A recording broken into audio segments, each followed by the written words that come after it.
ഇനി എനിക്ക് ധൈര്യമായി സജസ്റ്റ് ചെയ്യാം. നേത്ര സംരക്ഷണത്തിന് നമ്മുടെ Ahalya. Ahalya foundation eye hospital, കേരളത്തിൽ എല്ലായിടത്തും. വിരമിച്ച അധ്യാപകരുടെ ചാരിറ്റബിൾ കൂട്ടായ്മയായ ഷെൽട്ടർ കൊണ്ടോട്ടി സബ് ജില്ലാ വാർഷിക പൊതുസമ്മേളനം ഷെൽട്ടർ മലപ്പുറം ജില്ലാ പ്രസിഡന്റ് പി പരമേശ്വരൻ ഉദ്ഘാടനം ചെയ്തു.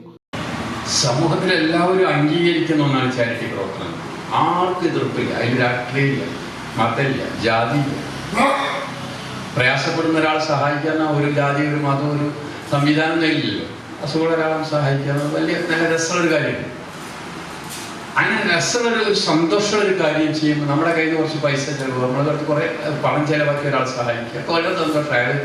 പിന്നെ രക്ഷപ്പെട്ടു പോകുമ്പോൾ നമ്മളെ 10,000, 2,000, 5,000, 10,000 പോയാൽ നമുക്കൊരു വിഷമം തോന്നില്ല.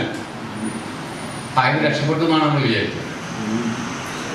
തീരെ കിടക്കാൻ ഒരു കട്ടിൽ പോലും ഇല്ലാത്ത ഒരു മനുഷ്യന് കട്ടിൽ വാങ്ങി കൊടുക്കുമ്പോൾ നമുക്ക് കട്ടിൽ കിടന്നൊന്ന് അന്തസ്സായി മരിക്കുകയാണ്. നിലത്ത് കിടന്ന് നിലത്ത് കിടക്കുന്നുണ്ട്. പായ പോലും ശരിക്കില്ല എന്നാണ് സിസ്റ്റർ പറഞ്ഞത്. President MA. റഹ്മാൻ അധ്യക്ഷത വഹിച്ചു.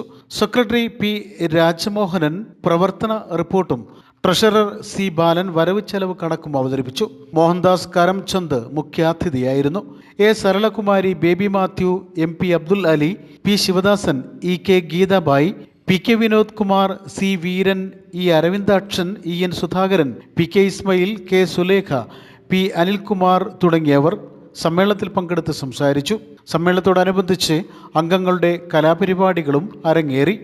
ഷെൽട്ടറിന്റെ ഏറ്റവും മികച്ച ചാരിറ്റി പ്രവർത്തനമായ സാഫല്യം സ്കോളർഷിപ്പ് പദ്ധതിയിലൂടെ 60 ലക്ഷത്തിലധികം രൂപ ഇതുവരെ വിതരണം ചെയ്തിട്ടുണ്ട്. വയനാട് ദുരിതാശ്വാസ നിധിയിലേക്ക് 14.5 ലക്ഷം രൂപയാണ് ഷെൽട്ടർ സഹായമായി നൽകിയത്. News bureau, Kondotty.